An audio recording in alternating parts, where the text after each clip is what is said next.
Hi guys, this is Air Studio, and we're back to talk about Chapter Approved, which was released yesterday. I'm Simon. And I'm Martin. Yeah. So today we're going to talk about the impacts that all the point changes and the very meager rules changes. Only a couple of data sets were changed. A bit contrary to, I think, popular belief as well as ours. Yeah, definitely. Yeah.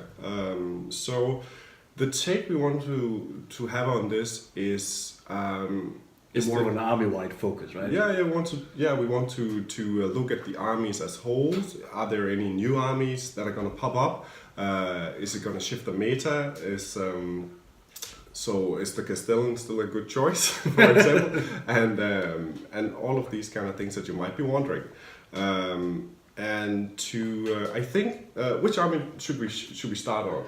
Well, we can start alphabetically because that's how they do it in Chapter Approved. Sure, why not? Simply start off with the custodes. Okay. Because it's going to be a very, very brief talk about them anyway. Okay, yeah. Because they've gotten no rules updates. They work exactly like they did before, but they've had a couple of points reductions. Most significantly for Trajan Valoris, who has been cost reducted from 250 to 185. Okay. So 65 points down. We thought it was going to be 75, but we had to make do with 65. Well, the leaks aren't actually as precise as probably as I thought they were. I thought they were quite precise, the last ones we got, but yeah I don't know. They changed it at some point later in the stages of playtesting apparently. Probably, so, I think that's how it goes, basically. But he's still gotten quite cheap, I think. He's pretty cheap, but what makes him really effective and nice is that he doesn't only give reroll to hit on ones. He also gives reroll wounds of ones. Yes, of course. Which means that when you have salvo launchers, which has been reduced in price 10 points, 15 points, 10 points? Something like that. 10 points, I think, which means that you didn't buy them before because there's just too many points in an item that shot once, and if you didn't wound with it, it was completely wasted. Fair enough, you might hit blah blah. Those are like the melter missiles, and they have two ways of firing. Yeah.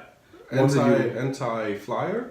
Anti-flyer and anti-tank, basically. Okay. And they have been, pretty poor historically, but now that they have been reduced in points, and Trajan has been reduced in points, they have a pretty nice synergy, which means that you might see Custodes bikes with something other than just Hurricane Bolters.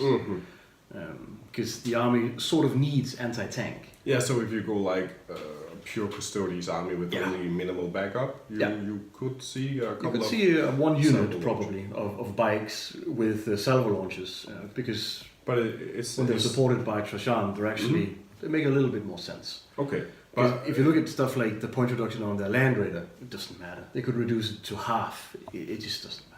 Okay, so it's been reduced. So we expect you guys to already know at least most of the point changes. We're not going to list them all up. There are plenty of guides out there on the internet summing that up for you. So we're not going to go into detail about every little bit. But we will go into, like we said, more of the army-wide changes and the changes. And pinpoint out stuff that we find exceptionally funny. Oh yeah, sure. Because that's sort of what makes it fun, right? And that's sort of what I see for the Custodes. I mean, the Alaros going down 5 points doesn't really change anything. They're still by far the best foot Custodes. I just don't think 65 is probably still too expensive. Well, but, the problem with all kinds of infantry, especially if they want to get up close and kill you in close combat, is that it takes too long, and the survivability is everything as we spoke about in the last video. Everything dies insanely fast. So if you take one additional turn to get there, you need to cost at least half of another similar unit with twice the movement. Basically, yes. Well, something like that. I know it's kind of it's more complicated than that, but in a nutshell, that's probably how it is. But In the case of the Cossos, they do have the stratagem from golden light they come, so they can get within 3 inches Of the and then banner. charge. Yeah, with the banner. So Yeah. you know but the banner man still needs to get there. Yeah, and he's on foot, so He's on foot. yeah, What a character. Anyway, which is very good. But yeah, I'm totally with you. Yeah. but I think that's it for the Custos. I personally love that army, and I love Trashan because he's amazing. Yeah. He's a real hard hitter as well, Yeah, sure. which makes it fun. But that's the only real change I see with them. You might see salvo launchers now, which is, let's be honest, minimal. Okay, so no big changes. No. Mesa-wise, they're not going to be dominant. Okay. The next army is Adeptus Mechanicus, which saw quite a lot of point reductions. Also some significant ones, which probably makes them have the cheapest Imperium battalion now, I think. Yeah, 165. Yes, that's probably the cheapest, isn't it? Yeah, because it's 30, 30, 40, 40, 40, which is 180. Oh, I mean, for the Imperial Guard, yeah, which is 185, right? So Yes. they're 15 points cheaper. Yeah, so And I think it's only those two who can compete at the sub 200 level. yeah, I think so too. So the cheapest battalion for the Imperium are now in the hands of the Adeptus Mechanicus, which is quite. I think it's quite significant, especially if you are talking about team tournaments. Now, Martin and I are quite into team tournaments, playing on the ETT teams and also other team tournaments, and we do enjoy them quite a lot. So that also factors into what we tend to look at, of course. Yeah, exactly. Because when you think of singles list, you always go for the best of the best because you want to win. Yeah. And for the ETC, we have 8 teams. Well, not 8 teams, but we have 8 players. players on a team. And you cannot have the same army more than once. Yeah. So yeah. So exactly. So we think in terms of top 8 armies instead of just the single top 3 armies or whatever it is. Yeah, they are all relevant for us. Yeah, basically. Which makes the meta a little bit skewed compared to singles list. Because in singles you can take every single Asuryani Eldar codex without flinching. Yeah. But you can't really do that at the ETC because It could become a problem because you might. Yeah, you might want a Drukhari and a Craftwell and a Harlequin army. It's not really that far-fetched to divide them into 3 separate, but at least 2. Sure. You know? Yeah. We digress a bit, sorry, but back to the Adeptus Mechanicus. Call significant point reduction. Yeah, and 60. And already he's probably like if you want to go all out Adeptus Mechanicus, you want to play. Almost must include. Yeah, it's like why wouldn't you? I mean, he's buffing all of your shooting by he's actually he's not compared to Gilligan because he also allowed you to reroll to wound, but in terms of rolling to hit, he has the best rule out there because he also allows you to reroll the dice where you would have hit but are impaired of because of modifiers, right? Yeah, you can actually reroll your successes as well. It's kind of weird. Yeah, he's the only one with that wording. Yeah.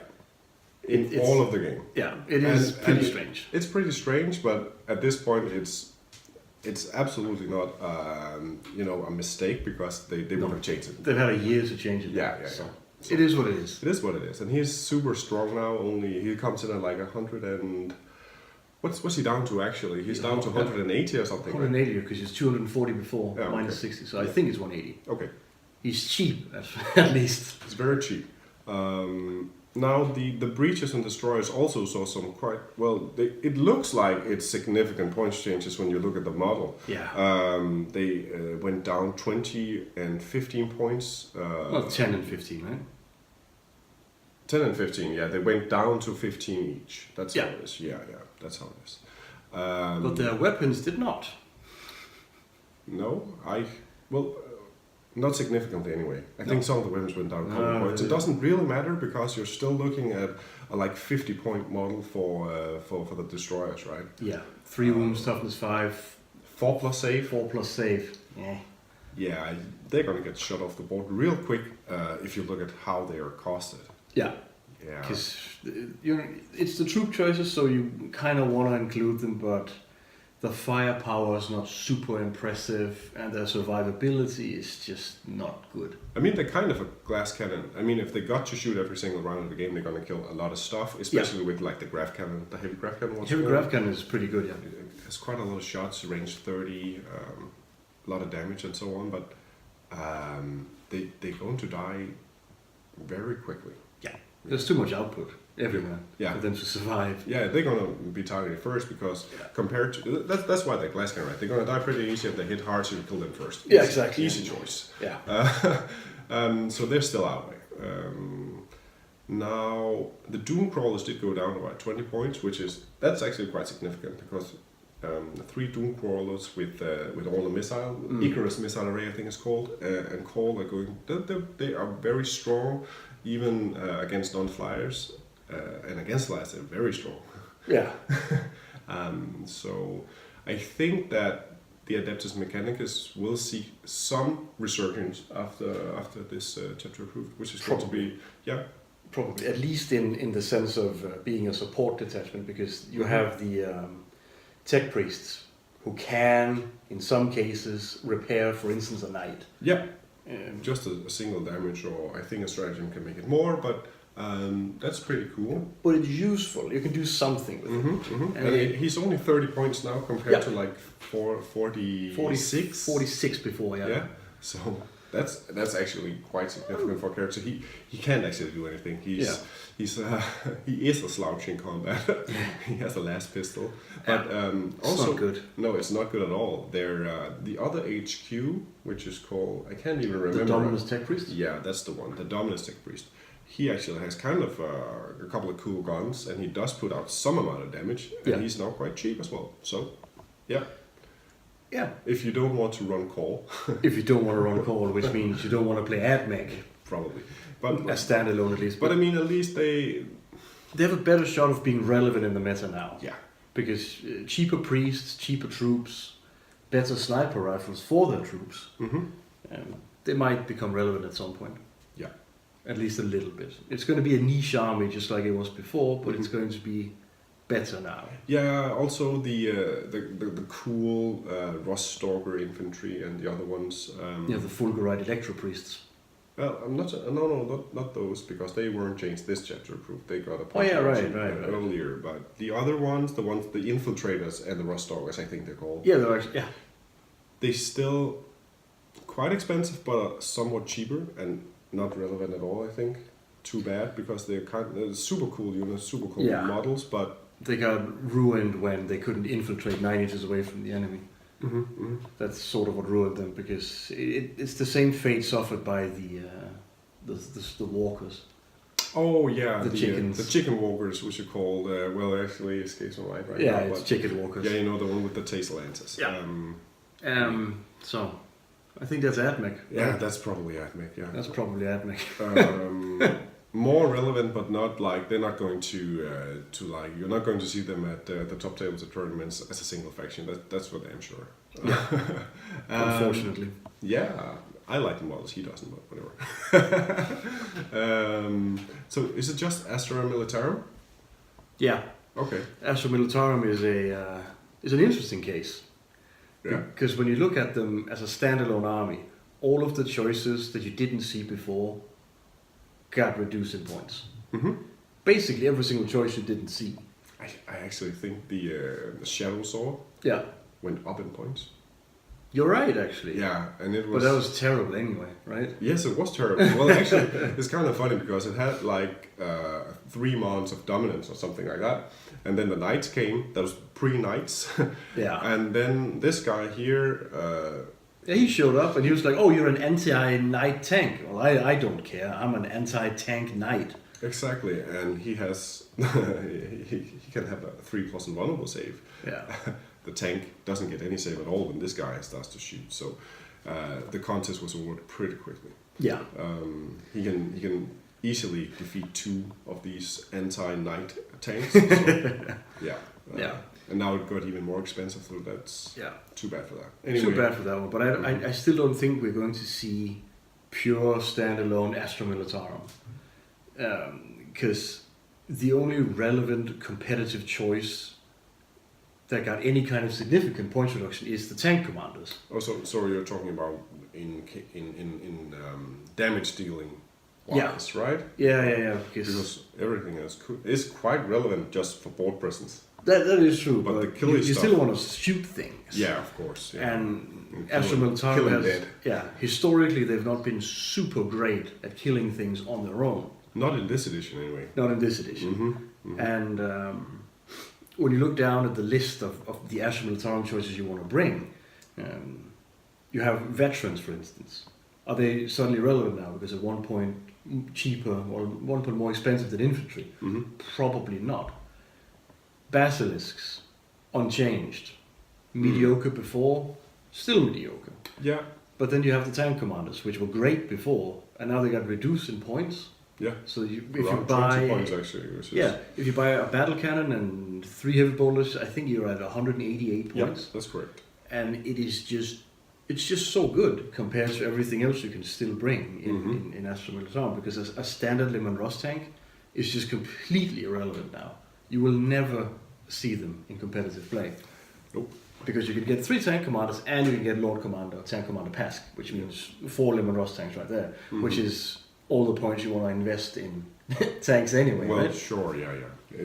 At least if you're talking competitive, that's for sure. I think Yeah. even 4 tanks is a bit much, but Yeah. if you're only like solo faction Astra Militarum, that's probably the route you want to go. Yeah, because the thing is, the other thing is that niche changes, right? Because you have Scout Sentinels and Armored Sentinels, which are now costed the same.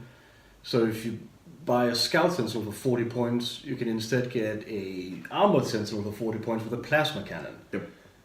And it's a very, very small change. Obviously, you'd rather bring the Armored Sentinel than the Scout Sentinel because you never use the Scout anyway. You don't scout up with the Scout Sentinel because you don't want stuff to lock yourself on it. It's extremely rare, yeah. Yeah, so you'd rather have the armor sensor because the plasma cannon is better. If you play Cadia, you have real ones to hit, you won't overheat, blah blah blah. Sure. But I don't see any significant changes to the Astra Militarum standalone army. I just don't see it because everything that got reduced is stuff that you don't see anyway. And getting hotshot lasguns for a point less, I mean. Yeah, sure. Your science was, and also the plasma guns are 2 points cheaper, I think. Yeah. Is it 2 or 3? I think it's 2. Okay, I remember think it as 2. Okay. It's not too significant, so it's like on a squad of 5, it's Yeah, you save 4, 11 5, points. 6, 7 points, right? 7 points, right? Because you can only buy 2 and then... Yeah, 7 points cheaper. It is somewhat cheaper. It's actually more. It's around 10%, but Yeah.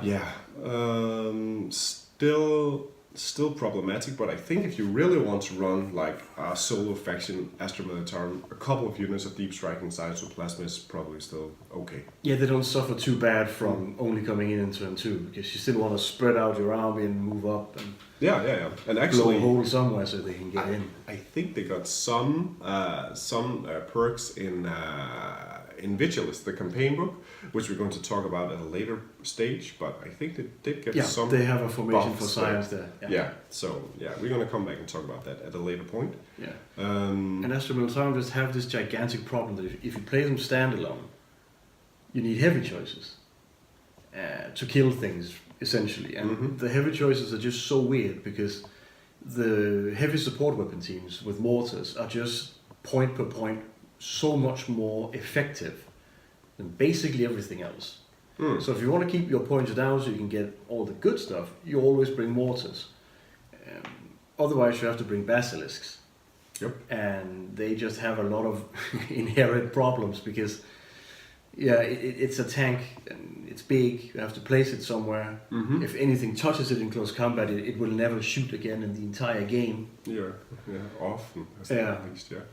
It's much easier to hide mortars even though they are on big bases. And Yeah, they're very cheap. 33 points for like 3d6 strength 4 shots, line of sight ignoring. They're great, especially for these brigades that we are still going to see, the minimum Astra Militarum brigades, which have gotten a little bit cheaper.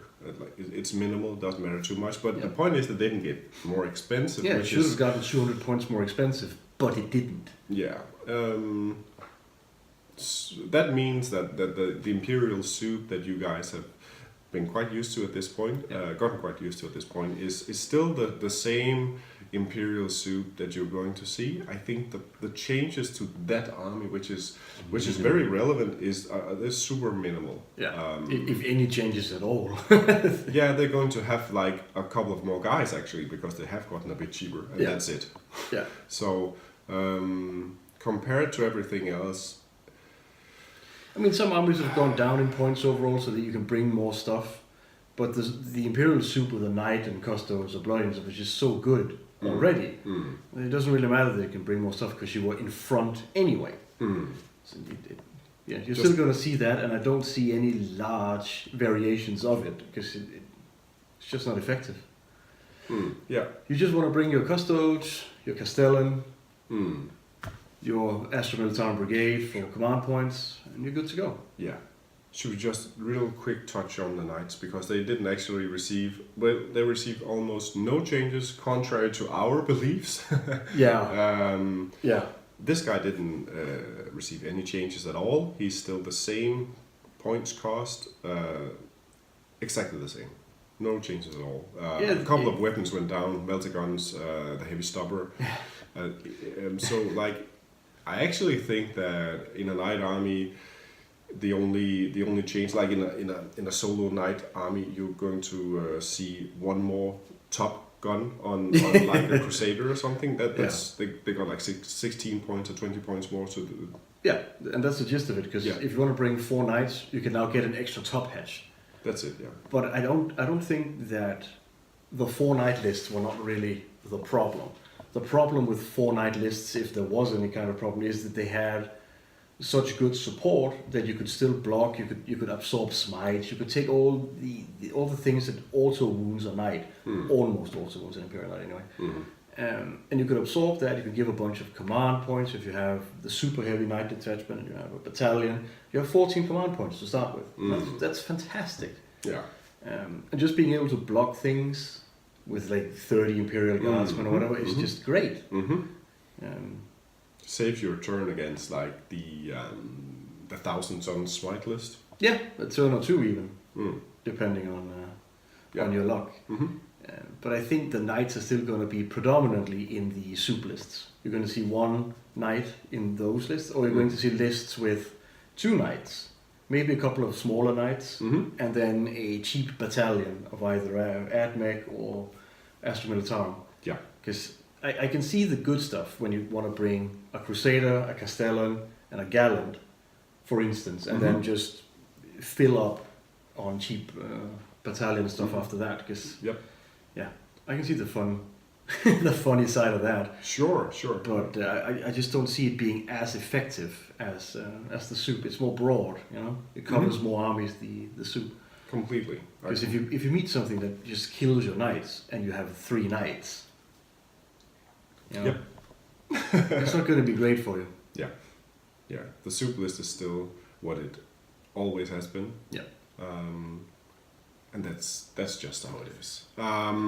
So, are there any like contenders? Are there any new factions that suddenly after this chapter proof that might pop in, take one of the detachments perhaps?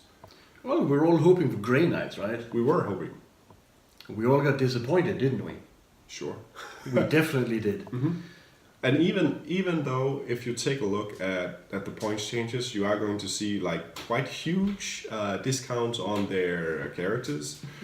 But if you're only going to have 1 detachment of Grey Knights, you're going to have 2 or perhaps 3, but probably not, but 2 characters or 3, right? And you're going to save like a maximum of 150 points or so.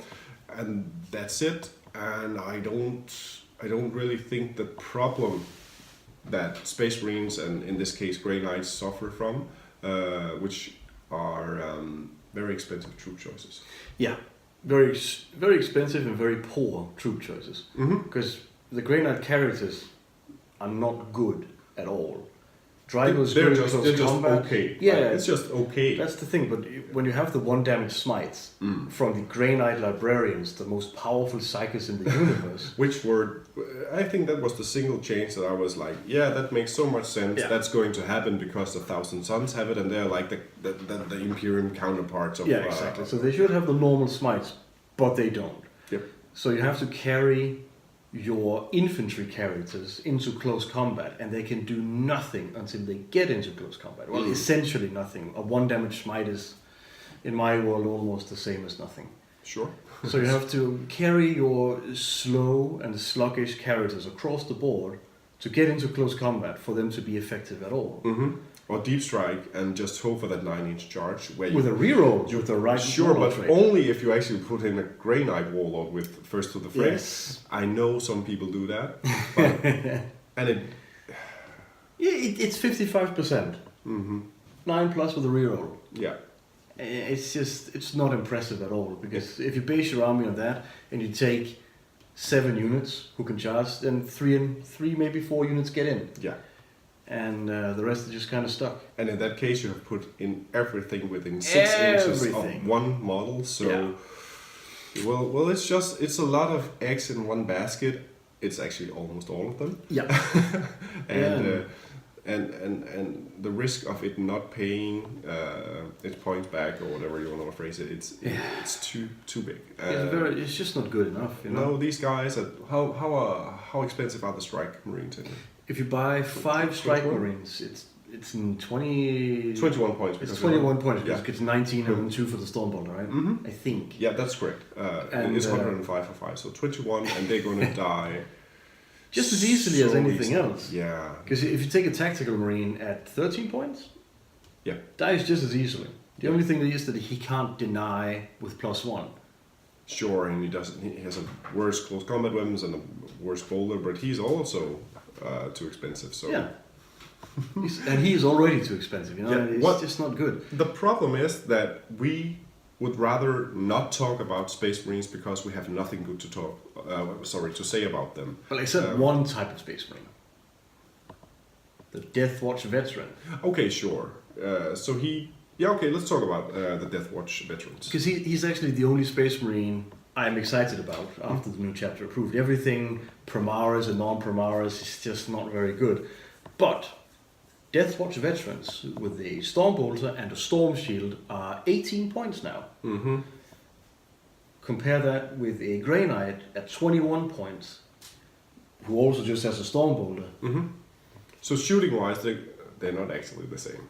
Well, no. They're not actually the same The because Death the Watch are veterans even are better. way better even. Way better. I mean, they can wound on 2+ against non-vehicles. Yeah. You're gonna go up against like a Tyrannid's army or even Riptides or whatever because they're not vehicles. They're not vehicles, no. Yeah, they're gonna wound on 2+. Yeah. And they have a lot of shots. Yes. So And they have a 3+ invulnerable save. I mean, sure, the Strike Marines have like the falchions or whatever. They're gonna cut you Yeah, up in so they close have combat. 2 attacks with strength 4. Yeah, I mean, it is something, but It's just not why you bring them. It's just not why you bring them. And why do you want to go into close combat then, right? Yeah, with your expensive Marines. If that's not why you're bringing them, then there's no reason at all. No. For the Stormbolter for 21 points, that's I mean, Yeah, but okay, so that's why we don't want to talk about it, because they suck so hard. Yeah, I'm sorry, exactly. it's just how it is. it's just how it is. but Grey Knights have inherit Deep Strike and then they nerf Deep Strike. Yeah. I mean, whatever. Whatever. But Death Watch veterans might be interesting because at 18 points you get a lot of bang for your buck. Sure. Which means that you can see a detachment of those where you deep strike a unit of 10, or even 2 units of 10 with the Teleportarium Warlord stratagem even. This is stratagem for teleporting in up to 3 units. Up to 3 units, yes. And if you just teleport in 10 veterans with all their custom ammunition, that might actually put a dent in things. Yeah. But even then, that is on all accounts, that is an impressive stat line. 3-up invul, Stormbolter, Deep Strike, command point, fair enough. Sure. For 18 points. 90 points for a unit of 5. Mm-hmm. Pretty impressive when you compare it to every other Space Marine. Sitting here talking about it, it almost makes me want to like try it out. Yeah, exactly. And it also but you still sounds kind of cool, like, right? Yeah. Getting in there with a storm boulder and a shield and just shooting stuff up. And it's Deathwatch. Deathwatch are amazing. Yeah. The fluff is great. For But I just don't see how they fit into anything. Because you want to bring them in a context. And the context for these Deathwatch Marines is going to be what? Are they going to take the Custode Captain's place in the Imperial soup? No, they are not. I mean, that's probably where they would fit, if they would fit anywhere. Yeah, that's the thing. And, But it's it's I kind just don't of see where they fit in. They might fit in with AdMech. Ooh, yeah. Because AdMech, they have issues of moving across the board if they get blocked or if they use their shock troops for something to start with. Yeah, their close combat units are they're quite weak. They're pretty soft. Yeah, or tricky to use, like the Electro Priests. Exactly. They just don't always work. So maybe they work in conjunction with them somehow, because you wanna reinforce your midfield as AdMech. Yeah. Because your midfield is the weakest part of AdMech. Yeah, you're going to lose a lot of games if you. It's the same with Tau, actually. Yeah. If you don't get out there and hold objective points, you're going to lose, even if you almost wipe your opponent, depending on which like mission rules you're playing. ITC, for example, it doesn't even matter if you wipe. It doesn't matter. Yeah, you still play, you still go. It's all good. Yeah. So as a Tau player, wipe your opponent turn 4, still lose hard. Kind of sucks. Well, it sort of fits into the whole environment of Warhammer 40,000, where everything is a resource, including lives. Yeah, you might have lost your entire army, but if you killed that refinery, you still won. Yeah, it's all good. Yeah, I can see how that works. It's like, do you know the the Seth Brannigan joke? Okay, so he sent wave after wave of his own men against them because he knew that the robots had a preset kill limit. So he won. That sounds like AdMech. Yeah, sounds like AdMech. Well, AdMech using the Imperium part. Exactly. Yeah, okay. But they might work there somehow with AdMech Deathwatch. But I think they kill more or less the same things. Yeah. In the broad scheme of things. So, you get these isolated units that seem great on paper, but they still need to work in a context, and I just don't see the Imperial context right now for Deathwatch. Because you don't really want to play Knights with Deathwatch, because you want cheaper things than Deathwatch for your Knights, so you can get more Knights. And yeah, that's true. Well, that's how it is when you look competitively at these things. Because I think flyers again. Yeah, sure, but do whatever. I mean, perhaps there is a place for Deathwatch. Perhaps. Yeah. The closest Space Marines have to something that have a spot in the meta right now, at least I think. Yeah, when we are not talking about scouts filling up a battalion with Thunderhammer, Stormshield, Blood Angel captains. Yeah, or technically you still have an army with Ultramarines and Rupert Gilliman with 60, 70 sniper scouts and Telion, right? So that not a single Space Marine in the army. If you actually have 60 snipers in your army, it went down by 120 points because they actually got reduced by 2 points, a sniper rifle. So that's pretty cool. Was it 2 points? I thought it was only 1. Nope, it went from 4 to 2. Oh, so it's actually kind of significant if you bring. If you bring 60, yeah, exactly. Because then you bring 2 more units of them. Yeah, and that might be interesting somehow. Yeah, but if you take that army, right? There's no Primaris Marines, there's no Space Marines, there's just a Primarch and Scouts. That's it. Oh, and obviously you want to bring the banners so they can shoot back when they die. Of course, so you have like one Space Marine. Fully fledged Space Marine. Which is actually, if you do it right, a Primaris in my opinion, because he has one extra wound to not die from the missiles from the Castellan. Anyway, it's quite significant actually. Yeah. But I think that's it for the Imperium, right? I think so. Let's just quickly say that the Primaris Marines are still too expensive. That's just how it is. Yeah, reducing that cost by 1 point and giving them access to a power fist in the intercessor squads changes absolutely nothing. Yeah, so that's almost laughable. Almost. Sorry. But it does smell a bit like next time they're going to get a Primaris plasma gun until they just replace the tactical swords 1-to-1, right? The old, like we call them baby Marines, right? They're going to be phased out. there's going to be nothing but Primaris Marines, and then they're going to be called Marines. Yeah. Well, I don't know that Probably. for sure, but it's kind of plausible, I think. Yeah. But that's the Imperium for now. So, Martin, you want to talk about the Eldar, or you want to go for the demons? Well, let's talk about Eldar. Okay. Because I think, or Asuryani. Asuryani, because... I would love to hear how it's supposed to be pronounced. Same. Yeah. Same. But, you know, Games Workshop had a bunch of copyright issues. I know. With words. That's why Town has the apostrophe, and Craftworld is now Asuryani, and Dark Eldar is Drukhari. Yep. It changed because of some copyright thing. Yeah. And you can't actually keep the same words copyrighted for more than like 20 years, I think. Yeah, It's something like that. Anyway. It's like a patent, but not quite. I'm not an expert on this, but it's something like that. which explains why they suddenly have weird names.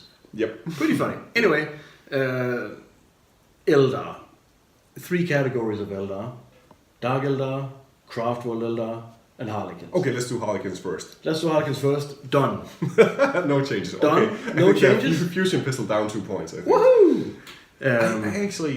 I would have liked to see the Harlequin troops Yes. reduce in points. A lot in points, so you can actually see them. Yeah. Because I can see how a single model in a troop unit with 4 attacks might be strong, Yeah. but it's toughness 3 with a 4-up save. I mean, las guns kill them. Yeah, that's the whole point, because they kill infantry like no tomorrow, but they're going to be killed by infantry like no tomorrow. So they charge in, kill the first 10 guardsmen, and then the other 80 guardsmen are just standing there looking at them going like, oh, so you're really expensive, huh? And then they die, and that's it. So they're a bit too expensive. Yeah. I don't know how much though, but they are too expensive for sure. And also the transports should have probably gone down in points as well. That's a general thing for Warhammer right now, though. Transports are generally just too expensive. Yeah, and just not very functional.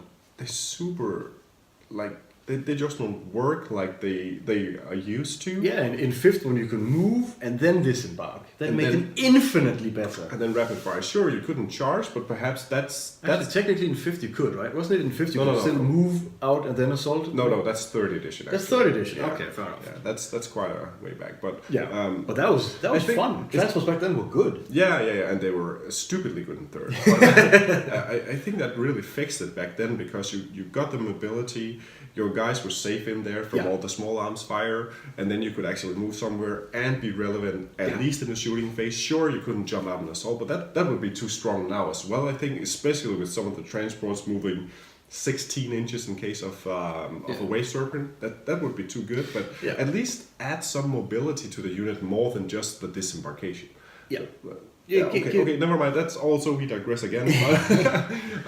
It's hard to talk about an isolated codex because kind of is. it just has ramifications all over the place. Sure In the case of transports, I mean, there's just so much stuff to talk about. Yeah. But Harlequins, they have a bunch of niche units: Skyweavers and Death Jesters and Shadow Seers and Solitaires, completely unchanged. They've just been blanket nerfed because of flip belts, so they can't charge across units now. Yeah, same as every single semi-flying or actually flying. Yeah. So they've been nerfed a little bit, which I found unnecessary.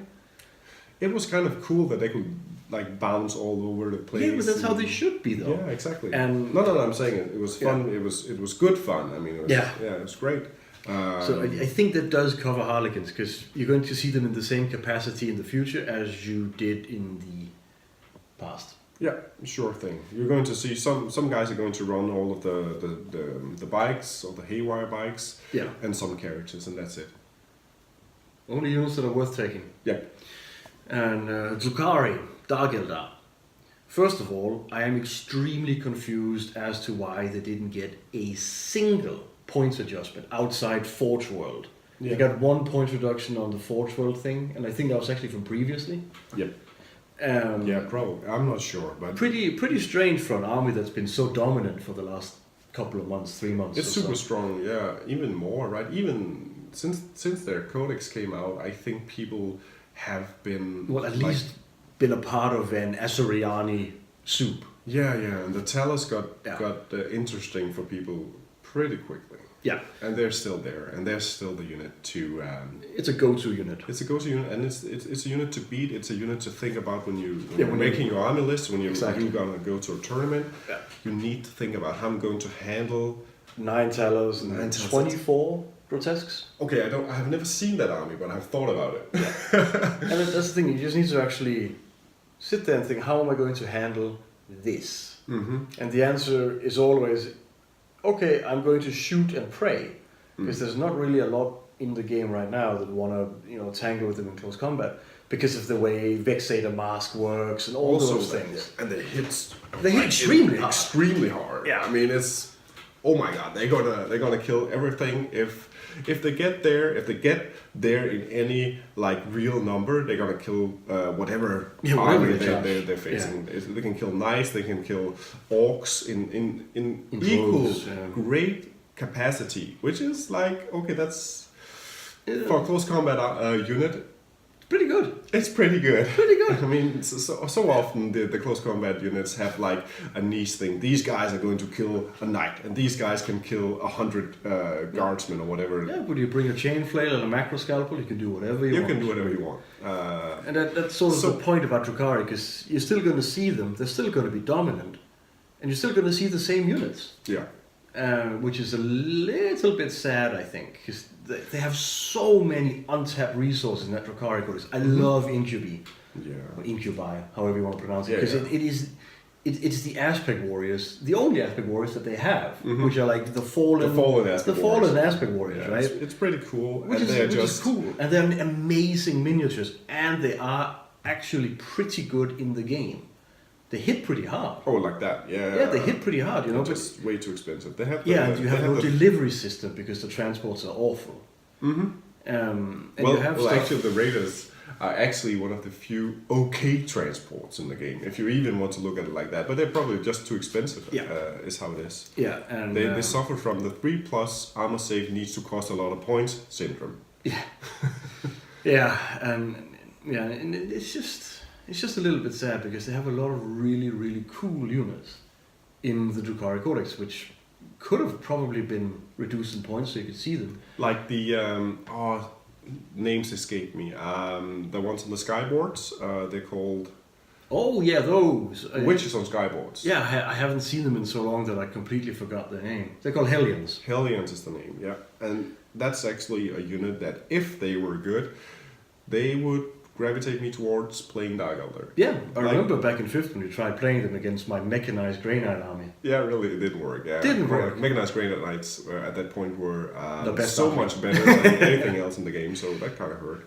Yeah, and you have the what are they called? The winged, the fast attack choices with Scourges. Scourges. I love those Scourges. They're so good. They're Also, so a unit flexible. that would like Exactly point me towards that army, which is isn't that what Games Workshop are supposed to do, like make every single unit feasible in a way that so they can sell them. I mean, yes, so they can sell them. In that way, they will appeal to more people, right? Yeah. I don't like the common units much, but No, I do love the witch units. units. It's just some. I mean, some people love love the them. Some Talons, people love them. I love the Talons. I'm just not for it. And why don't they actually buff all of the things to a kind of equal measure? Yeah.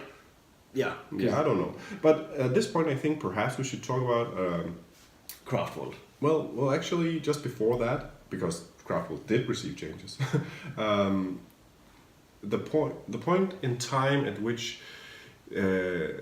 Chapter Approved was printed Must have been a while ago. We have like no idea when it was. No, because it seems a little bit like it's hitting a meta that didn't really exist. It's like 3 months ago at least. Not 3 months ago. I think it's probably farther back. older, right? It's farther back. Yeah, and I think this is a rumor. Let's just call it a rumor. Is that knights weren't even printed at the time that the playtesting for the Chapter Approved went down. A long time ago. I'm sure not 100% on this, but that means that the Chapter Approved we receive is about 6 months old meta-wise. It would explain quite a few things. Mm-hmm. For instance, why Drukhari is completely missing, because it's younger than 6 months, right? No. It's older, but perhaps not like it wasn't a problem back then or whatever. I'm not sure it's a problem now, but they weren't seen as quite as strong, and knights weren't seen as strong at all because they were like they just got out at that Yeah, we're point. still figuring them out this summer, right? So that might be the reason for the changes. I'm sure I'm not 100% on this, but it might explain some of it. Might explain some of it at least, yeah. Okay, so onwards to the Craft World Elder, which did receive changes. And Martin, perhaps you're a bit more into these guys than me. You have like spent a couple of days making army lists for these guys. Yes, I historically my first army ever was orcs in the 2nd edition. Sure. And then I started playing Biltan Eldar in 3rd edition when they got the 3.5 edition codex.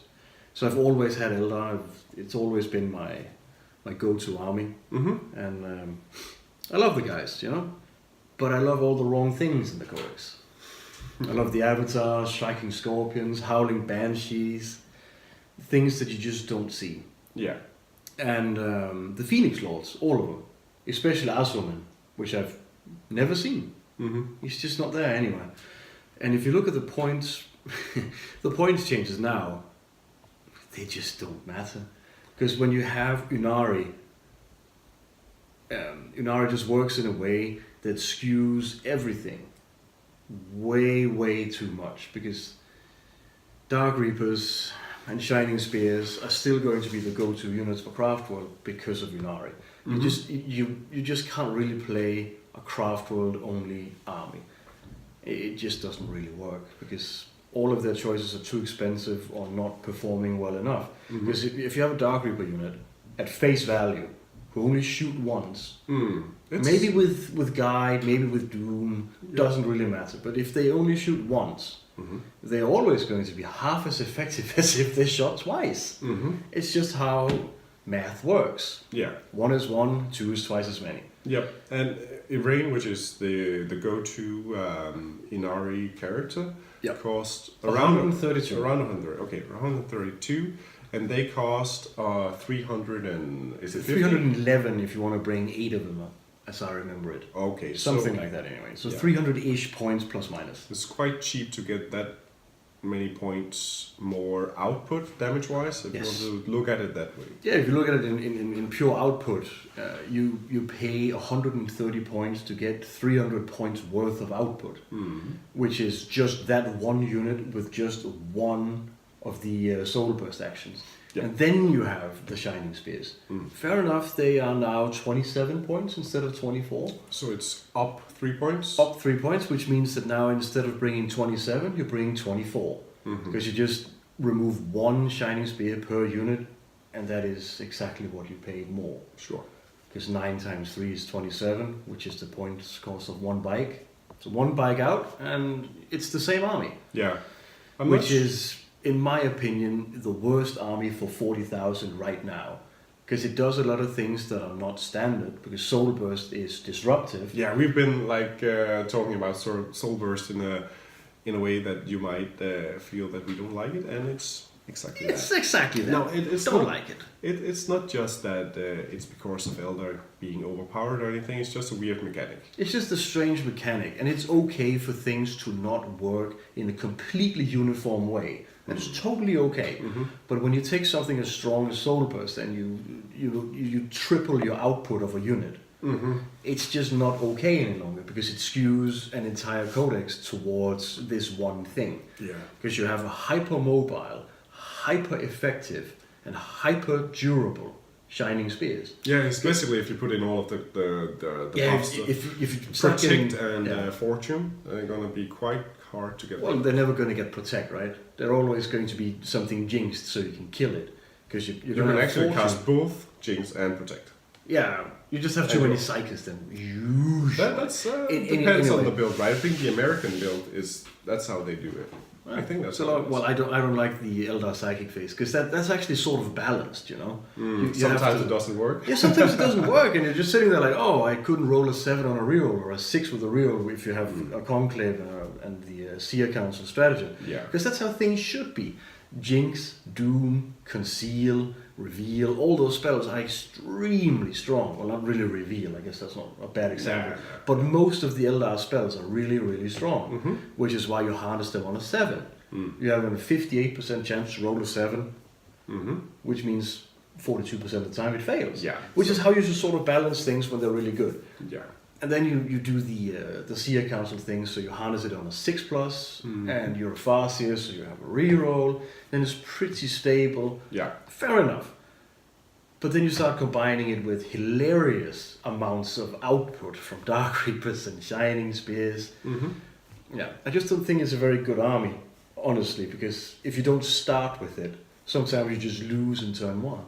Well, yeah. And you told me about a statistic that said in ITC games they had very close to 64% win rate, right? At some point, yes. Yes, and 64% is almost exactly the amount of time that they start the game. Yeah, because they have fewer drops.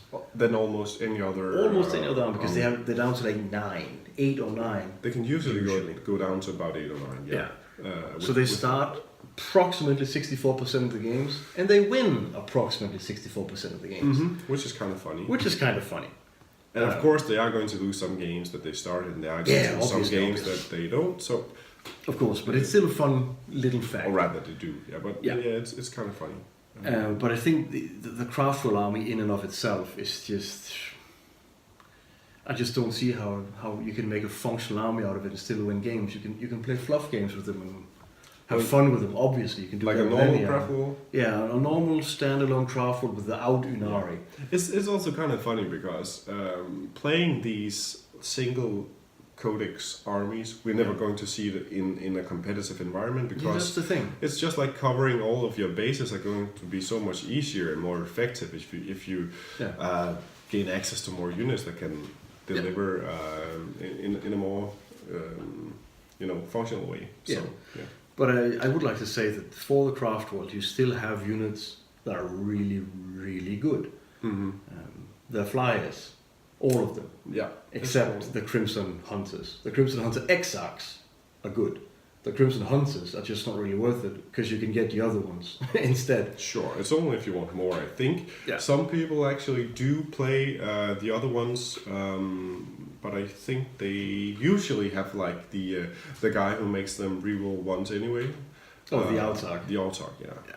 I don't like the Autarch because he has to be the warlord for him to be sort of effective, because then you can get your stratagem, your command points back on a 6. But he has to be the warlord for that to work.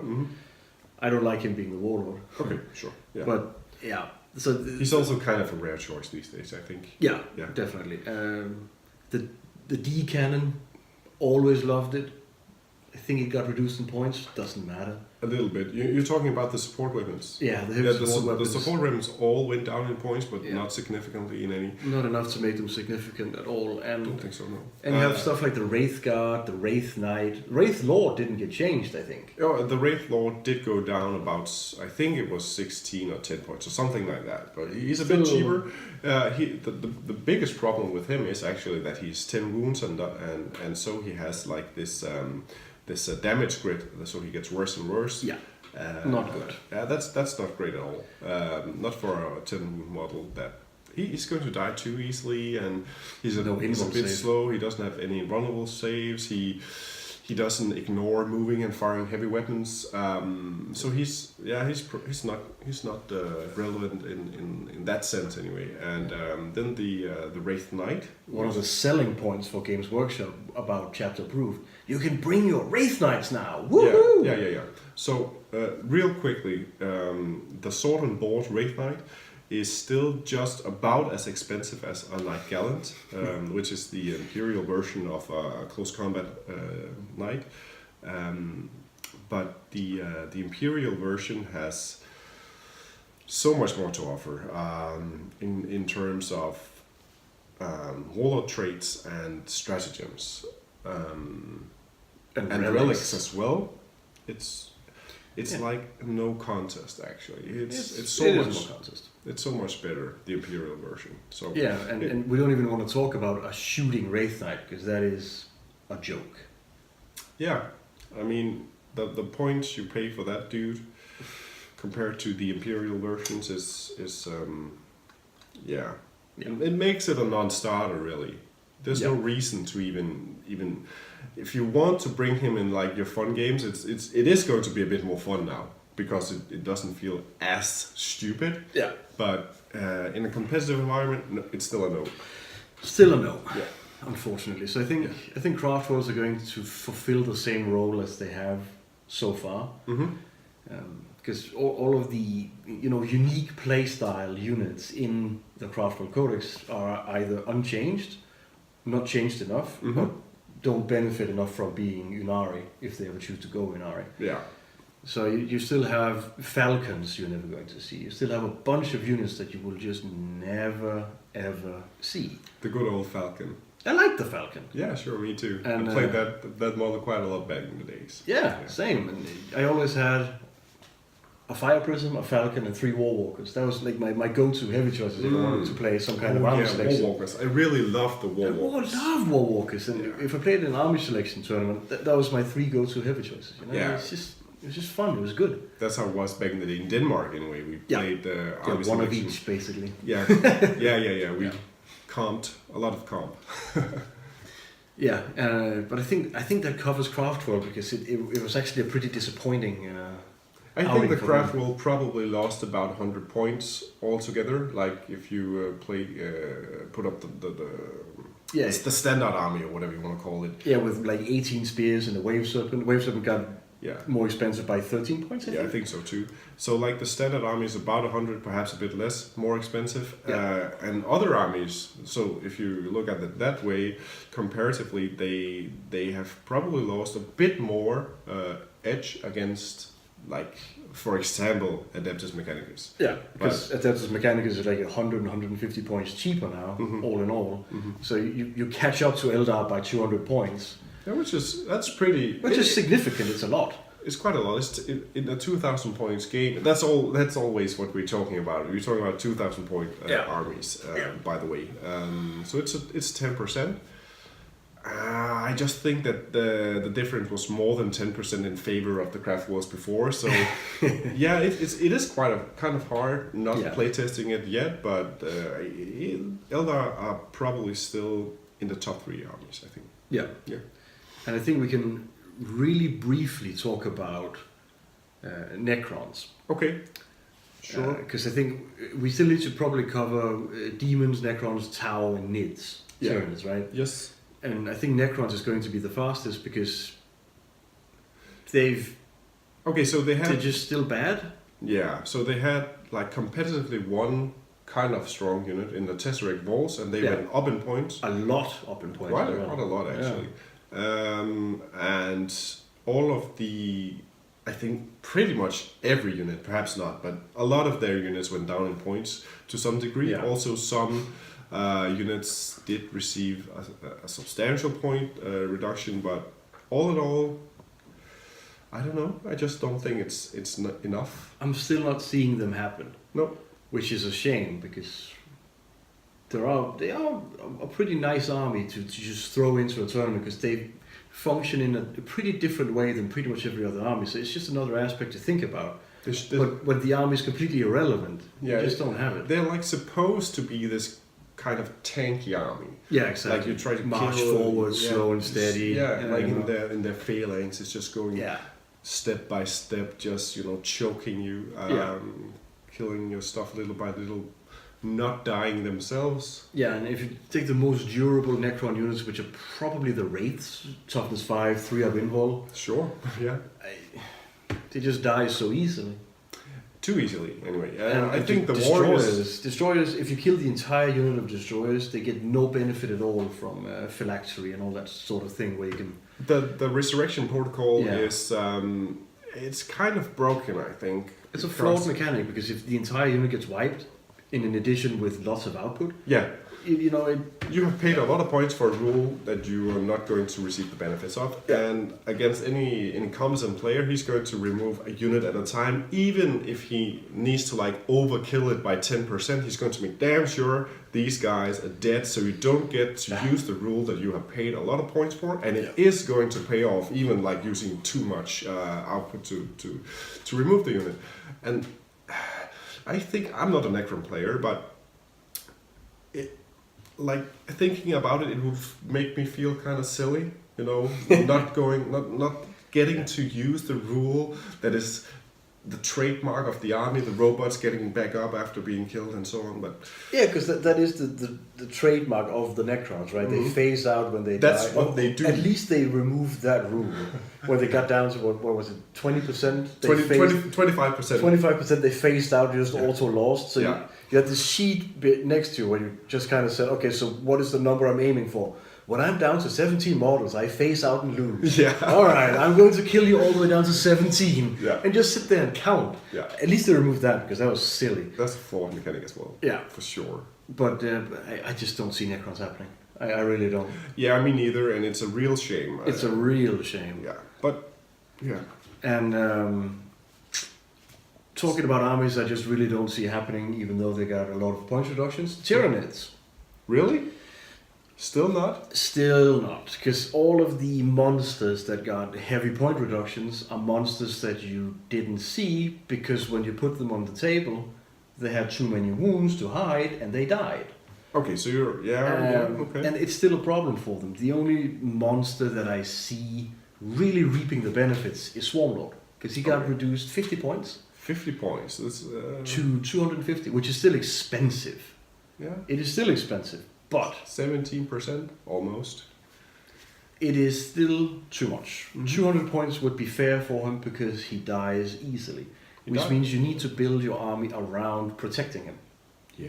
Which is why I think the only viable Tyranid build now, obviously that's saying a lot, there are other builds, but the build I would go to is probably with Swarmlord, 1 or 2, maybe 3 Flying Hive Tyrants, because they're still one of the really good HQ choices. Sure, yeah. And then 100 Gene Stealers. Yeah. Because with Swarmlord and Kraken Gene Stealers, you can get really, really far. Yeah, sure. You will have 2 units capable of alpha First strike charging. Yeah, first turn charging, which is kind of frightening with these guys because they do hit quite like a truck. Yes. And one of the units are going to fight twice. One of them perhaps is going to overrun and then fight twice. Yeah. So they can get super far in one turn. Yeah. Which is amazing. But if you think about the units I just mentioned, Hive Tyrant, Gene Stealer, Swarmlord, 2 of the units are completely untouched in chapter approved. Sure, yeah. And the other guy got point reduced, but not enough, I think. Yeah. Which is a shame because all of the stuff that got reduced in points, they just don't really work. That's probably how I see it as well. I'm not too much into how each of these like specialized bio knights or whatever you want to call them, the big bio monsters, probably. Biomonsters. It's Tyranid. It is a Tyranid, whatever. Yeah, but I'm pretty sure that you are not going to see a whole bunch of Tyrannifexes now. No. No. The near throw went up in points by a little bit, which was, I guess, probably okay. Some net players say it's okay because it's so much better than the other HQ choices. Yeah, and then they small reduced the price of the Tyranid Prime, right? Yeah, as well as the Brute Lord. The Prime is down to 70 points now. Yeah, so if you want to take a cheap HQ, it's no longer, I just take the Neurothrope then. Yeah. Now you actually have to think about, do I want to save max points, or do I want to bring the Neurothrope? Or do I actually want to bring the Brute Lord? Because the Brute Lord is amazing. It's pretty cool. Also, he does buff the Gene Stealers as well. Yeah. It's relevant. So you might bring, instead of the Hive Tyrants, you might bring actually a couple of Brood Lords, save some points, bring more Gene Stealers. Yeah. Might be the way to go. You need some mobility, you can't kill flyers. There's still drawbacks, of course, but you know. Oh yeah, sure. There are drawbacks to like an almost exclusive close combat army. Yeah. But the close combat is still like it is still the phase where you can do the most damage if you get in the right position. Yes. And Yeah, it's still the most complicated phase. it is for sure. And if you just take that army at face value, it's just kind of it's fun to think about. Oh, you're an Imperial player. I'm just going to overrun you with 100 Gene Stealers. Mm-hmm. It's just kind of fun. It's nifty. I like the idea. Yeah. But I just don't see the other monsters happening. I still don't. Yeah, so some of the guns went down in points as well, the venom cannons and so on. So some players have favored the venom cannons on Warriors? No, actually also the heavy venom cannons and the venom cannons on the carnifexes. Oh Yeah. Never been a fan of carnifexes. Nah. Gotta say. Yeah. Well, I was at one point back when they were the biggest monster on 40k. That was a long time ago. Sure. I've played against, the 9 Carnifex, walk up to the middle, start shooting army. I've played against it a couple of times. Mm-hmm. And some variations of it where they had 6 shooting and 3 assaulting and whatever. And old one eye and all those kinds of things. Yeah. Never really been impressed. No. Range is too short, they're not very mobile, and they don't actually absorb damage very well. Nope. 8 wounds and toughness 7 is just not very impressive. Yeah, they do suffer from like the Dreadnought syndrome. Yeah. I mean, they... that size of model with that amount of wounds and so on, Can't hide it, too slow. Kind of need the invulnerable saves of the Talus. Yeah. I mean, if they had a 4-up invulnerable save. Then you would be talking. Yeah. Then you'd definitely be talking. Yeah, maybe then, Yeah. right? I mean, we would probably see some armies with a lot of carnifexes then, as we are seeing some armies with a lot of tailors. But that's besides the point, because they do not have a 4+ invulnerable save. But they do cost the same as the Talos because reasons. Yeah, right. Yeah. The Talos is 98. Yeah, exactly. And the Carnifex does not have the ability to punch in like the Strength 8 way, or it's Strength 7, but you usually have Uri and Brakoth buffing them. Or the 10 attacks, like mowing people down. So no, probably still not the way to go. And I agree, Gene Stealers are probably still just the best way to play them. Yeah, because you don't really want to go Homogons. If you do, you run 1 unit, and it's only to like get up there and lock up just tanks disrupt. and disrupt. Exactly. Just get 30 Homogons, Kraken, do the whole overrun kind of thing. Yeah. Hive Guards, maybe. Oh yeah, Hive Guards is still pretty interesting, but they did not receive a points reduction. No. Perhaps they should have received a small points reduction, but they are pretty strong. But compared to the whole army, it's probably just some of the other things that should be tweaked, I think. Yeah, exactly. So Tyranids still a mediocre army in my opinion, and a playable army. At least. It is playable for sure, and perhaps with the Gene Stealer cult arriving soon, Factories will be interesting. Yeah, and they might be getting some upgrades that might get them up there in the tiers. Super interesting. That's all about the Nids, I think. Should we just do the demons? I don't really want to. You don't want the demons are sad. I want the demons Tell me to about work. it, Martin. I want the demons to work. I love Slaanesh demons. I love Khorne demons. I just mentioned the 2 worst types of demons. Fantastic. Because Seekers got less expensive. Seeker Chariots, Exalted Seeker Chariots got less expensive. Demonettes got less expensive. Sounds good though. It sounds pretty good. And if you take the what's the greater demon called for Slaanesh? I call it something very particular in Danish. I keep forgetting the actual name of it. So what's he called? That's the thing. It's the cow lady. Yeah. You have a great unclean one. You have a bloodthirster. You have a lord of change, and you have a Slaanesh greater demon. You have a Slaanesh greater demon. Okay, let's just stick to that one for now, okay? I've been calling it the Danish name for so long that I completely forgot the English one. Anyway, they've all received reductions in points. Demonettes are just not impressive. 6 points, still too much probably. You have the greater demon. which is down to 174, 75, something like that. It's cheap. 65, I think. Yeah, 165. 65. It's cheap now. But I think so. 12 wounds, 5 up invul, no armor save. And well, a that's 6 plus armor Oh save. yeah, if you're gonna get death hexed Yeah. against those last guns, you're gonna have 6 up. Gonna have 6 up. Or the guns as that would be chaos. 12-inch Never movement, mind. fair enough. Advanced charge, but still, 12 wounds, toughness 7, and she can go all the way down to strength 4.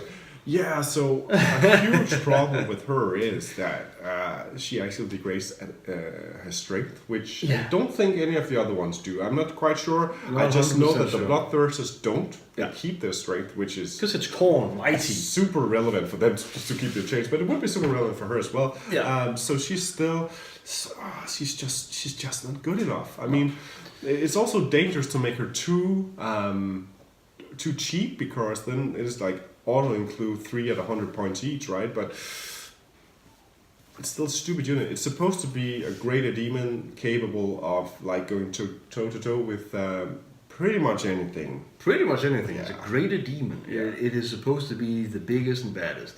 Yeah, this just still sucks. It just still sucks. And Exalted Seeker Chariots might be interesting because they got reduced 20 points, I think. They're down to 80 points now. Yeah, and Yeah. they have a lot of wounds for those points. They don't have a lot of survivability because they have low toughness Sure. and a terrible save because it's only the 5 of invul. But it's only 80 points. But it's That's 80 points. it's two 10, guns. 12 wounds?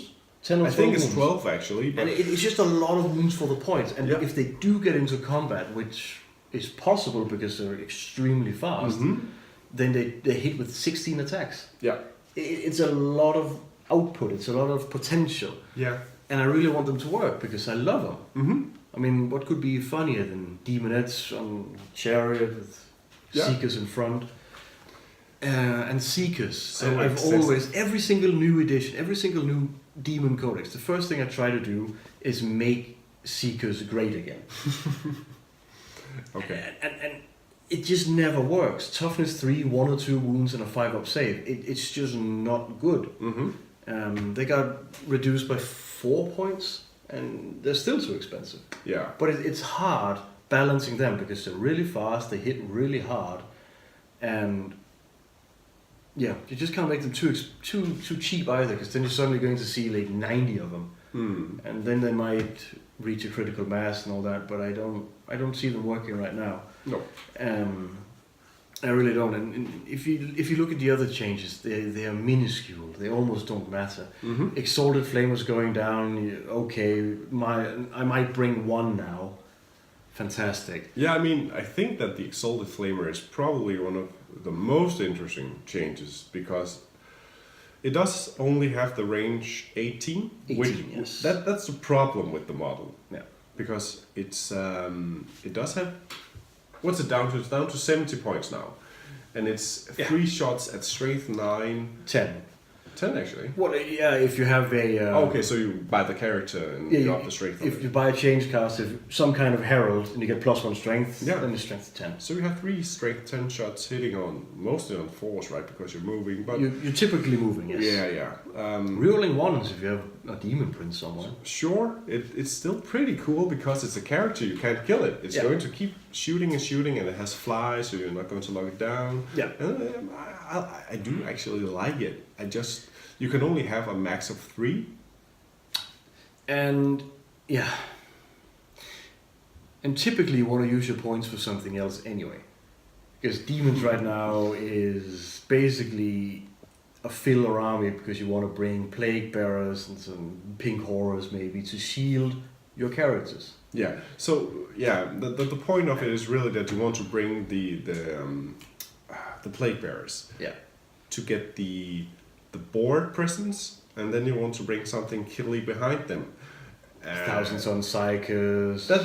That's what you Typically. almost always see, like a huge bunch of Thousand Suns, Demon Princes and Ariman, and they're just going to stand behind a wall of Plague Bearers because they are one of the few units in the game that can actually survive a pounding for compared to the points for quite a long time. Yeah, exactly. Mm-hmm. -2 to hit with a buff, and 4 up invul, and if you bring a Sloppity Bile Piper and not the demonic icon, the demonic instrument, so you roll 2 dice, and if one of them is a 1, you get guys back instead of losing them to morale. Also that, and they have a lot of different ways of manipulating a lot of stuff, and they're really fast. They're fast as well. They're supposed to be the slowest ones. Yeah, but they move 8 They're inches plus a d6 if they advance. If you have the other buff character describing them, which is very, very fast. It's the fastest infantry demon. So all of a sudden, the slow fat guy is the quick fast guy because they like to hit on a drum or something. It makes no sense. And if you have the spare detachments to bring the tree, feculent gnarlmore, and then they can suddenly move 14 inches and charge with +1, so you can actually turn 1 charge with your plague bearers. Okay, fair enough. I can't turn 1 charge with my demonettes. I can't turn 1 charge with my bloodletters. Okay, fair enough. So that's a really great point. What's the reason to bring anything else besides? Yeah, because they have a greater reach, they're more survivable, and they cost the same. Demonettes are a point less now, but also much worse. Yeah, for sure. And you just have this inherent problem. You're not going to kill anything with your... Okay, sure, bloodletters can kill stuff and so on. Pink horrors can kill stuff, but... Pink horrors have a niche of their own when they're really good, but they need Death Hex. They need the support from something outside the Demon Codex, because grotesques, for instance, if you shoot them with the 4-up invul with your pink horrors, it's not going to be very fun, but if you shoot grotesque with your pink horrors and the Death Hex, then they're stuck with a 6-up save, and then you could just kill an entire unit of grotesque, not an entire unit, but a lot of grotesques. And they just scale pretty well that way. But again, it's not a standalone army. You need the support from Chaos Space Marines. Yeah, 1,000 tons in particular. Yeah, exactly. And it's kind of a shame, actually. Yeah. Like, they could have all the tools. Yeah. Themselves. Exactly. And it's just that their choices are so much worse than if you just bring in the 1,000 Suns. Yes, and you just have this gigantic problem with Demons, Chaos Demons, that you reduce the point cost of all the greater demons, but you can still target them because they have too many wounds, and it's an HQ choice. So you compare them directly to a demon prince, and no bloodthirster can kill a knight in 1 turn on a charge that I'm aware of. But if you bring a Khorne Chaos Demon Prince from the Chaos with the Skull Reaver, I think the Relic Axe, he can kill 2 knights in 1 turn because he's Khorne, so he can attack twice. But he can, without much going wrong, he can kill an entire knight in 1 turn. Because it's d6 damage, he's strength 10, he rerolls to wound, and on 6s he gives d3 mortal wounds on top of all that. And he's Khorne, so an extra attack, and he's just a beast. He is a beast. He's the one. If you want to use your bloodthirst as a stand-in, use him as this demon guy. Prince, and all the other demon princes, they're just better than the greater demons because you can actually get close without dying. Yeah, so that's the whole point. The 9 wounds or less rule just makes any character that has 9 wounds or less so much better because you can protect them with other models, and that's just and it's extremely obvious. The Games Workshop knows exactly how it works. Not even like in a kind of I see you might have a point, but they know exactly how it works, and that was abundantly clear when they gave Gilliman 9 wounds. Of course. Not 8, not 10, 9. So they know exactly how that works, and they can't fix that by reducing the points cost of the models that die like that. I just don't see it working. So I think the demons are unfortunately going to be much the same, but you do have a bit of flair here and there where you can bring some exalted chariots, because if you bring the Greater Demon of Slaanesh, whose name I still can't remember, and you bring 3 Exalted Seeker Chariots in a Spearhead detachment, it's 400 points. that is not a lot of points for a lot of potential output. Yeah. And it just gives you a lot of things to think about, because you have to kill them, you have to stop the plague bearers, whatever. Yeah. You So want a lot maybe- of small threats. As like many a- as possible. A bit of distraction as well, which is always good to have. Like a distraction from your main plan. Yeah, So people, exactly. you like hope your opponent is going to make a mistake. If there's only one thing to kill, he's not going to make a mistake. No, If exactly. there are more things, he might. And they do have a couple of pretty interesting psychic powers as well, Snarlish. So Yeah. Also, like this really cool relic, but you have to roll high. It's like a character, you can make him not attack or attack. Something funny. Yeah. But you have to roll over his leadership on a couple of dice, and that's why people don't play it. Okay, so they did receive a nerf as well. The demons. the plague drones. The plague drones. Completely unneeded. Like 6 points up per model, I think. Yeah, I think it was like that. Yeah. So that, I mean, No comment. they were pretty good, but the plague bearers were simply better. Yeah. Of course, the plague bearers don't kill stuff, but the plague drones can, and that's perhaps why they got a point increase. I don't know. Probably. That's a mistake in my book. Yeah, I agree. Completely unneeded. They were super cool. I've seen them played a couple of times. Some guys invested a lot of money into these little flies, and I think that also throws me back to the point about when the chapter proof was actually like play tested and printed, because at some point I think they had like huge success in the United States, and I think that was like half a year or more ago, and that might be the reason for them going up in points. Okay. Because right now I haven't heard any complaints about these guys at all. No. And I have seen them play, so it's not like yeah. And obviously we have to mention my favorite demon unit, which is also that your favorite? No, my favorite demon unit is the Blood Crushers, Ah. who got a new data sheet. Yeah. And the only Completely updated. one extra wound. Well, obviously the difference between 3 and 4 wounds is a lot more than 33%, because there's so much in the game with damage 3 or damage D3, and the difference Which is between now having- never going to kill it in one shot. exactly, and Yeah. that is a massive difference. It is a massive difference, for sure. But They still state the same points, though. yeah, 47? 47. That's expensive. It's super expensive. That is expensive. So new data sheet, extra wound, still really relevant, I think. I think they're relevant as well. Yeah. If you want to bring anything like killy corn wise, just bring bloodletters. Bring the bloodletter bomb. They're still probably just not as good as like the sand gauze, which are the ones you should compare them to. Yeah. But they're pretty good. Yeah, that's the only good thing Blood Crushers have going for them, because if they have the banner so they charge 3d6 and you only have to roll an 8, you actually get them in. Which is the issue for a lot of other melee units in the game. They don't really get in, but the Blood Crusher can get in. Yeah, that's true. And if you get them delivered properly, not just kill 20 guardsmen, but if you get them into something a little bit soft, then they might be really good.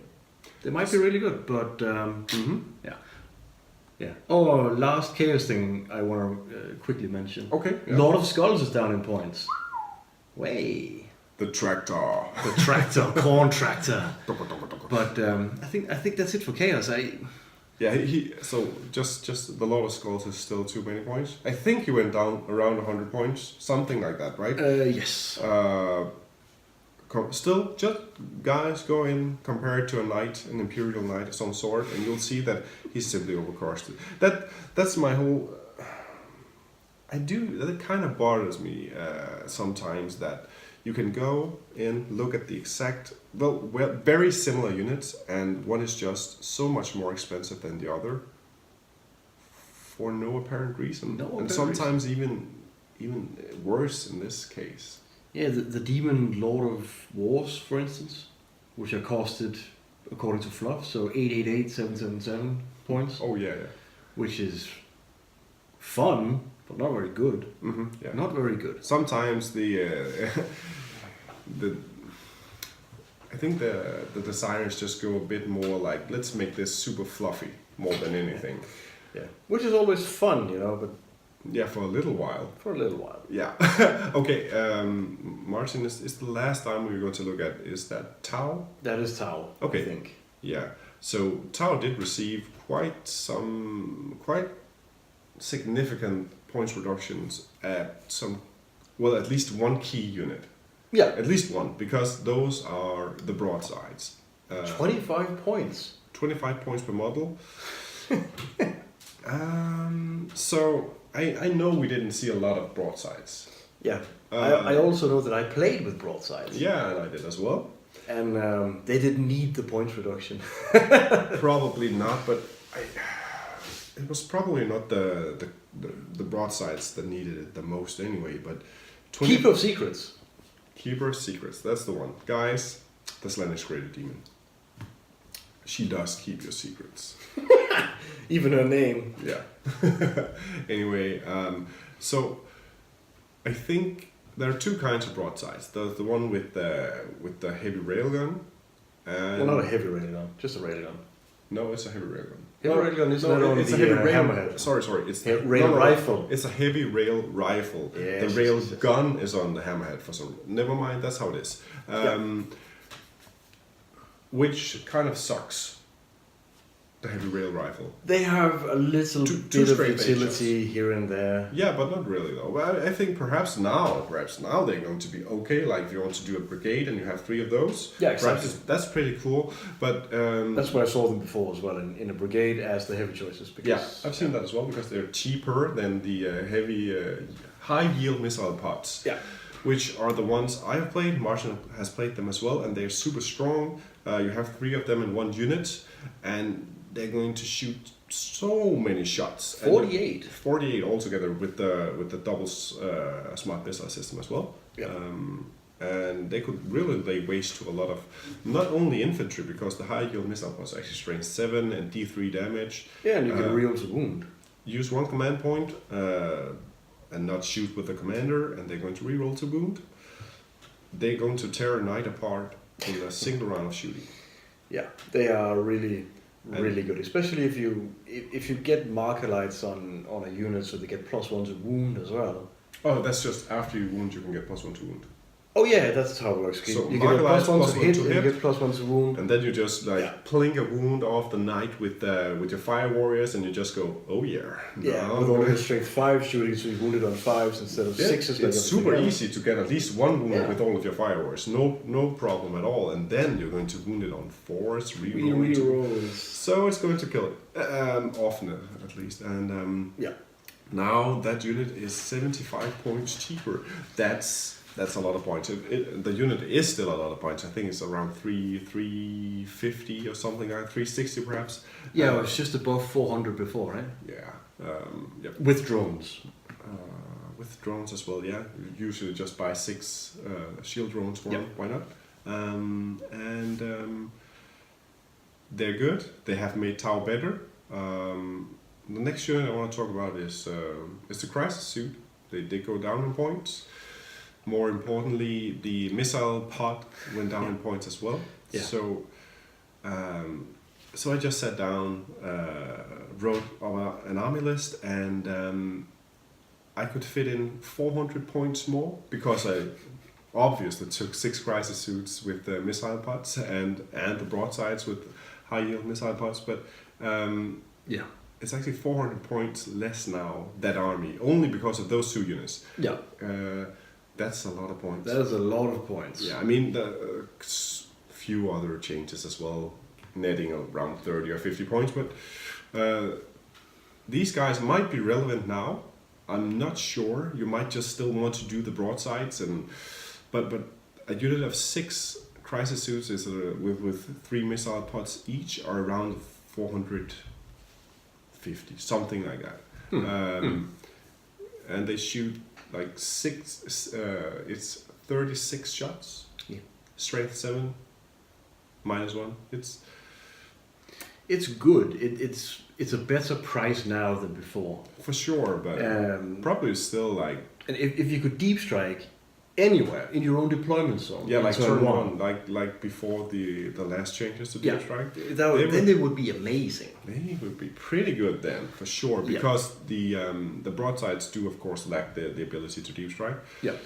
Broadsides don't have fly either, so that's also relevant to the crisis suits. That even if your opponents just get one, It's just one cultist who touches one in close combat, then you can still get out and shoot. Exactly. Because that is the one big Achilles heel of broadsides, right? It is, yeah. If you suddenly have a big unit that pile in, strike again, and keep piling in, and suddenly, I'm within an inch of your broadsides. Yeah, which is, for example, against the Sangor bomb, which actually can deep strike turn one with the dark matter crystal. Yeah. That would sometimes happen because they can activate again, fight again for 2 command points and pile in, and that way they can get super far if you didn't have a screen really far out, so you can get caught a bit too easy that way, perhaps. Yeah.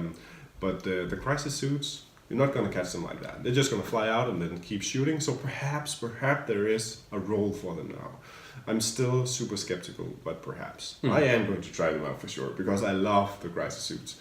And another part is you're probably still going to see Riptides, right? And the Riptides bring all of the SMS, the Riptides stayed the same. Yeah, they stay the same, and they bring all the smart missile systems that you really need. So you don't really often need the smart missiles from the broadside. You just want more quality shooting, which is what the crisis suits bring. The point also is that the broadsides, they want to stay as far away from the enemy as possible. Yeah, and the high your missile pods are 6 more inches than the smart missile systems. Yeah. So sometimes you couldn't actually gang all your shooting up on the same unit, but it's not always what you want to do anyway. But I mean, you always deploy your tower army so that your broadside army, your broadside unit, can cover 4 objectives at a minimum, right? You try to do that for sure. You try to do that because if you start moving them about, you just lose a lot of effectivity. And if they stand here and they can cover 4 objectives with their smart missiles, then the broadside is still going to be great. Then you just need to insulate them so they can't get locked in combat. Yeah, that is. And that is still going to be a bit of an issue, because it's always going to be an issue for Tau, because you have no units that really want to be up in the face of your enemy. Not a single one. Yeah. So the only unit they possibly had who could fill that role a little bit was the Ghost Keel, because that's how it's supposed to be a disruptive unit. What's it called? A diversion carnifex. Distraction carnifex. Distraction Ghost Keel. Give a couple of Ghost Keels out, keep them away. Oh no, I'm taking this objective. Are you going to stop me? Kind of thing. Drag them out. And the Ghost Keel is just not very good. It got reduced 30 points. I think if you take all the war gear into comparison, it's about 30 points, right? Yeah, and it's still just useless. It has. I can see exactly how I'd play it. I have a plan. Here's my tower army. I'd use my Ghost Keels like that. I'd move around. I'd shield. Blah blah. They just don't do anything. Yeah. So instead of being a distraction Ghost Keel, it's just it's an ignore me Ghost Keel. Oh yeah, sure. You can ignore it almost without any peril. So that's a problem. That's a Ghost Keel problem right now. Yeah. I think also. Games Workshop really don't want to make any Tau unit, other than characters, of course, hit better than 4+. I think because, of course, of the Markalites. Long Strike. He's a character, though. He's a character. Hammerheads. Yeah, that's the only unit hitting. Sky Rays.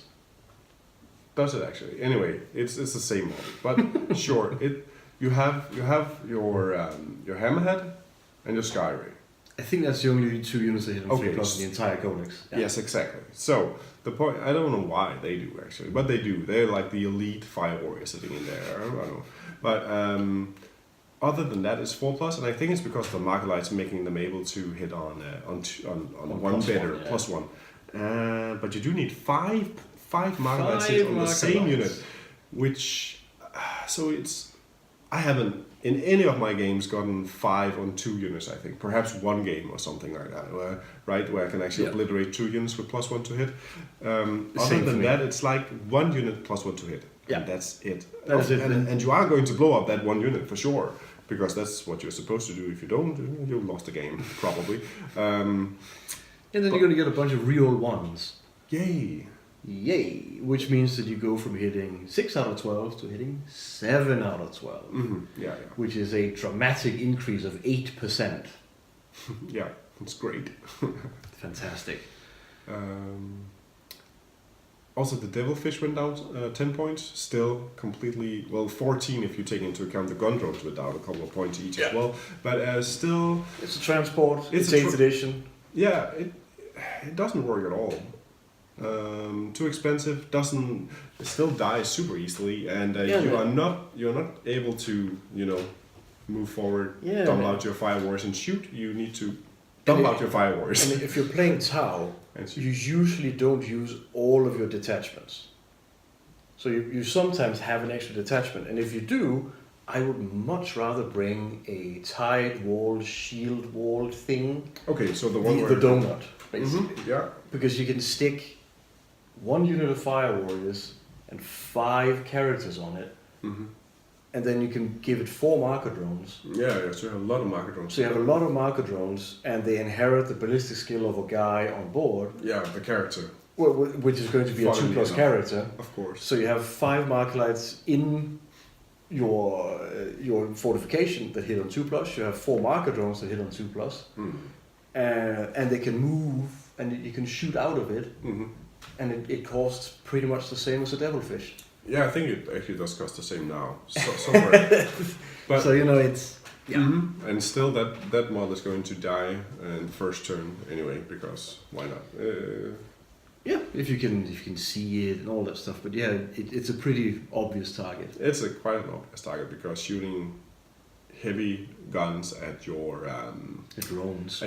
Because if you shoot them at either the broadsides or the ripside, it's going to crisis suits. All the crisis suits in this case, perhaps. They're just going to hit drones anyway. Yep. So and the tide wall port, or whatever it's called, drone port tide wall. Okay. Tile walls, shield port, whatever. So names today are escaping us. Yeah, I just don't see it. Any Devilfishes or any other kind of transport. The only transport we're still going to see is probably the Wave Serpent, sometimes on Raiders. Yeah, because you only see 1 Wave Serpent anyway. Yeah. Usually. Almost always. You have 1 Wave Serpent because you can stick your Warlock, Uvrain, a Farseer, and 9 Dark Reapers in. So you can go down 4 drops. Exactly. What do you want to put in your Devilfish? Some Fire Warriors, Breachers, perhaps. Would be cool. I would love to play an army like that, but it's still... I don't even know how far down in points you're supposed to take it, where it's like at a suitable price, where it's competitive and it's got transport syndrome. Yeah, a lot of syndromes going on. Yeah. And I think Tau's definitely got above this chapter proof. They're just better now, a bit better. You do get a bit more in your army, especially if you did play the broadsides. But you have more variation now. You can actually do other things, which is good. Yeah, also with the crisis suits, of course. Yeah. Still, the other choices are probably still not good enough. Yeah, Vespids and Kroot and stuff. They haven't even touched on them, and they're so insanely bad that I think they. I hope they have a plan for like a Tau mercenary codex or something like that, like a Kroot with all of the other. It would be pretty cool. Not only Kroot, but all of the Tau mercenaries. That would be a great codex. That would be a fun codex. Yeah. Yeah.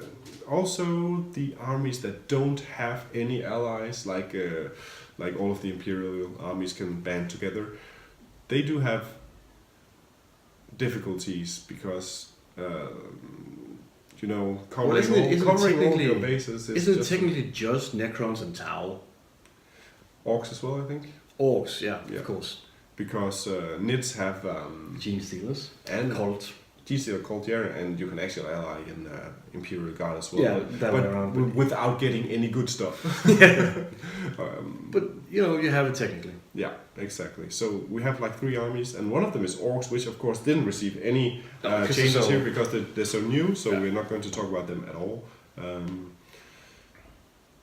And so Martin, just to round it all off here, are oldies still the goldies?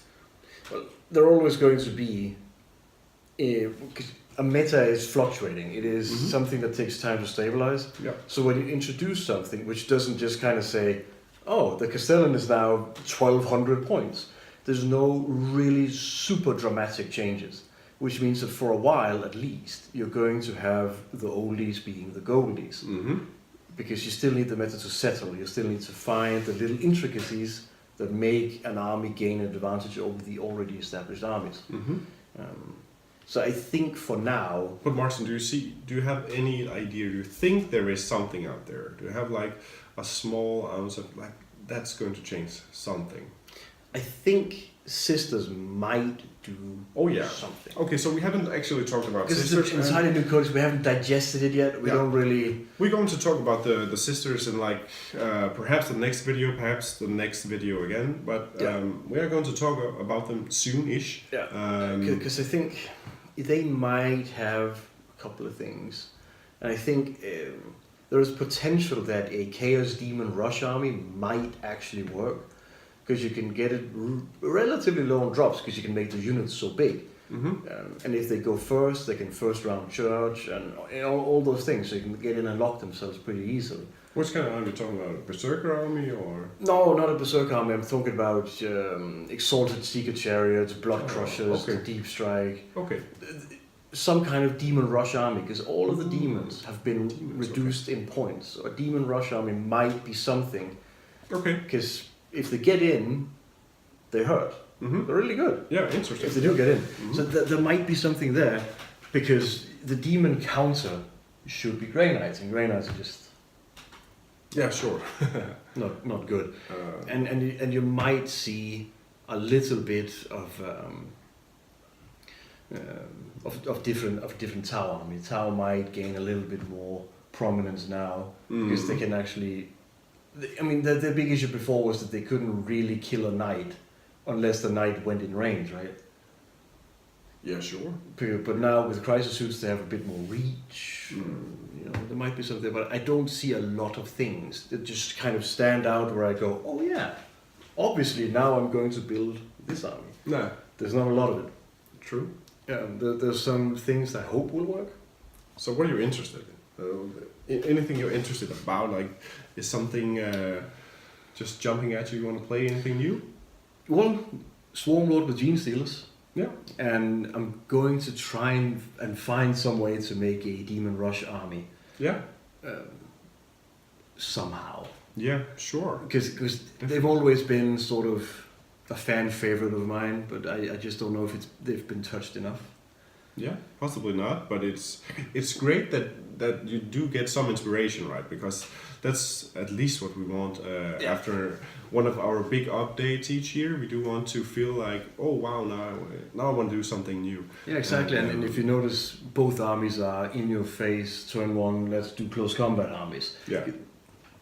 I want to get back in there, you know? Yeah, sure. You've been shooting for quite some time. I've been doing nothing but shooting. I'm really excited about trying to make like a crisis suit heavy list. I think they're still going to suck though. But at this point, you do get cheaper gun drones to support them. Yeah. You can move off field, perhaps supported by a Riptide as well. That should be interesting. And I'm also interested in what the Adeptus Mechanicus can bring to the table now. Yeah. I think they have something to.